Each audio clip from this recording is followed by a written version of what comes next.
안녕하세요. 저는 이번에 중급제자훈련을 수료하게 된 조성희 집사입니다. 저는 7남매의 막내로 태어나 9살까지는 비교적 다복한 가정에서 평범하게 자랐습니다.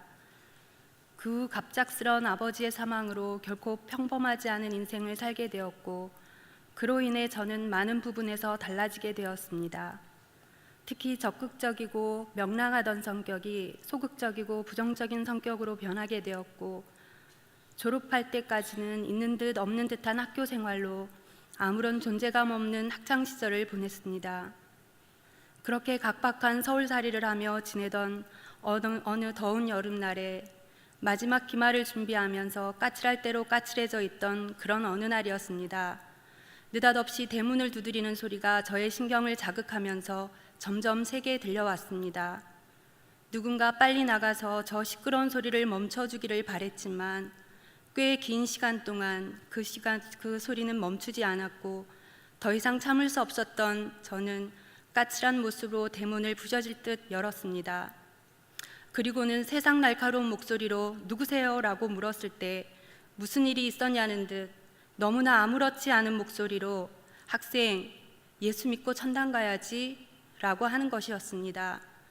그 순간 온갖 짜증이 한꺼번에 몰려오면서 "당신이나 예수 믿고 천국 가세요" 라는 말과 함께 대문을 부셔져라 닫고 돌아섰습니다. 그 후의 시간은 어떻게 보냈는지 기억이 나지 않습니다. 그러나 그날 밤, 이유 없는 불면의 밤을 보내면서 낮에 있었던 일련의 일들을 떠올리게 되었고, 그 생각이 저를 몹시 불편하게 만들기 시작했습니다. 처음에는 왜 불편한지 그 이유를 알지 못해서 제가 했던 행동들과 말들을 다시 떠올려 보기 시작했습니다. 그러던 가운데 알게 된 것은 어른에게 함부로 했던 저의 태도가 잘못되었다는 것을 알게 되었습니다. 그분은 단지 저에게 예수 믿으라고 한마디 했을 뿐이었는데 딸 같은 여자아이에게 그렇듯 심한 모욕감을 당했을 것을 생각하니 갑자기 너무 죄송했습니다. 이렇게 불편한 마음으로는 도저히 잠을 잘 수가 없을 것 같아서 다음날 아침에 그분을 찾아가 꼭 사과하기로 결심했습니다.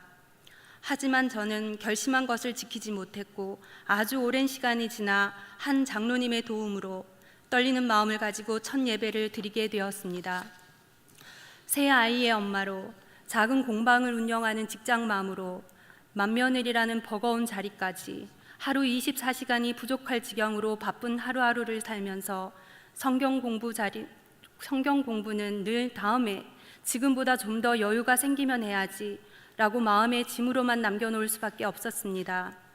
그러던 중 목사님께서 자격은 되지 않지만 구역장이면 반드시 기초제자 훈련을 받으라고 하셨습니다.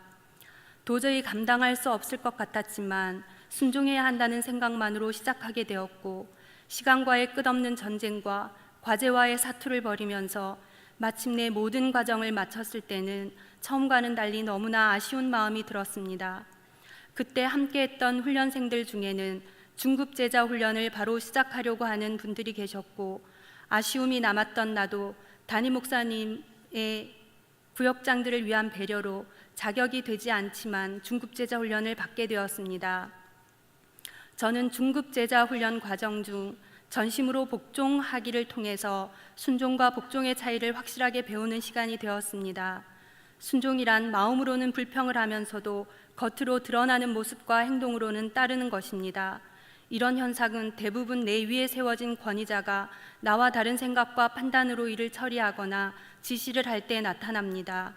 저 또한 많은 부분에서 있어서 이와 같이 마음으로 인정하지 못하고 불평과 불만을 가진 상태에서 행동으로만 순종했던 시간들이 있었습니다.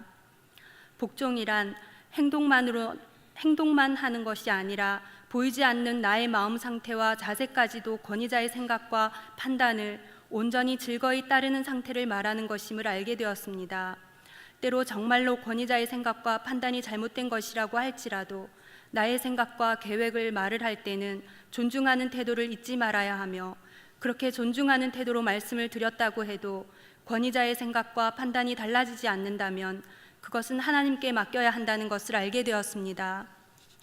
지금까지 온전하고 즐거이 하는 순종과 복종의 모습을 잘 알지 못해서 행하지 못했던 잘못된 나의 행동과 태도를 회개하고 돌이켜 내 위에 세워진 권위에 대해 온전한 순종과 복종의 태도를 가질 것을 결심합니다. 기초 제자 훈련에 비해 중급 제자 훈련이 과제에 있어 훨씬 수월하다고 들었지만 첫날 과제 분량을 소개받고는 시험이 없을 뿐 책 읽기, 독후감 등 달라진 것이 별로 없다는 것을 알게 되었을 때 당황스러웠습니다. 왜냐하면 그때 저는 조그맣게 운영하고 있던 공방을 좀 더 확장하기 위해 이전을 준비하고 있었고 혼자서 감당해야 하는 일들이 산더미처럼 쌓여서 잠을 잘 시간조차 줄여야만 하는 살인적 스케줄로 너무나 힘들고 어려운 상황이었기 때문입니다. 그런 상황에서 과제까지 감당해야 한다는 것은 생각만으로도 몹시 스트레스가 되었고 설상가상 새롭게 시작한 학교의 중간고사까지 코앞으로 다가올 때는 정말로 하루하루가 힘겨운 전쟁터였습니다. 집안일도 아이들도 학교 생활도 공방일도 힘에 버겁도록 버려놓은 많은 일들이 점점 나를 벼랑 끝으로 몰아가고 있을 때 드디어 이 많은 일들을 다 감당할 수 없다는 판단을 하게 되었고 포기해야 할 것들을 내려놓음으로 반드시 해야 할 일들에 좀 더 집중하기로 결단을 하게 되었습니다. 가장 먼저 2주째 과제를 미뤄둔 중급 제자가 떠올랐으나 순종에 대한 훈련의 영향력은 생각보다 강했습니다. 자격도 되지 않는 나를 구역장이라는 상황을 통해 훈련의 자리에 있게 하셨는데 포기할 수 없었습니다. 엄마의 자리도 공방도 포기할 수 있는 것이 아니었으므로 당연히 남는 것은 학교밖에 없었습니다. 그렇게 학교를 포기하기로 하니 무거웠던 짐을 내려놓은 듯 가벼워졌고 분산되어졌던 생각들이 하나로 집중되면서 몸도 조금 가벼워진 듯 했습니다. 그날 저녁 미뤄두었던 중급 과제를 하기 시작했고 시작하니 생각했던 것보다 훨씬 빨리 과제를 해낼 수 있었습니다. 그렇게 미뤘던 중급 과제를 해내게 되니 갑자기 포기하려 했던 학교도 그만둘 때 그만두더라도 하는 데까지 한번 해보자는 생각이 들었습니다. 그때부터 시간을 좀 더 잘 활용할 수 있도록 기도하면서 구체적인 시간표를 만들고 가능한 계획에 맞추어 생활하도록 노력하면서 마침내 중간고사를 마쳤고 밀렸던 중급과제 제자 과제도 마지막 날까지 제출하게 되는 놀라운 은혜를 경험하게 되었습니다. 훈련을 통해 새롭게 된 부분은 남편과의 관계입니다. 내 위에 세워진 권위자 중 가장 가까이에 있는 남편에 대한 저의 태도와 생각들이 많이 달라진 것입니다. 순종과 태도에 대한 분명한 차이를 알지 못했을 때 저는 남편의 판단과 행동을 나의 기준에서 평가하고 내 생각과 다른 결정에 대해서는 인정하지 않고 내 생각이 옳다는 것을 인정할 때까지 설득하였습니다. 지금도 여전히 남편의 생각과 판단이 반드시 순종할 만한 것만 있는 것은 아니지만 존중하는 마음을 잃지 않고 나의 생각을 말하고 최종 결정을 남편이 할 수 있도록 노력하고 있습니다. 저에게 있어서 중급 제자 훈련은 열어보지 않은 많은 선물 상자 중 하나였습니다. 첫째 날 중급 제자 훈련에 대한 과제 설명을 들었을 때 과제를 어떻게 해야 할지 과제에 대한 염려에만 초점을 맞추느라 정작 선물 상자 안에 있는 진짜 선물을 놓칠 뻔하였습니다. 훈련은 우리에게 과제의 짐을 지게 하려는 것이 아니라 훈련을 통해 더 깊이 하나님을 만날 수 있도록 하는 축복의 통로였던 것입니다. 귀한 훈련을 통해 믿음으로 저 자신의 한계를 뛰어넘는 하나님의 은혜를 경험할 수 있도록 인도해 주신 하나님과 강의해 주신 차호진 목사님 그리고 담임 목사님께 진심으로 감사드립니다. 감사합니다.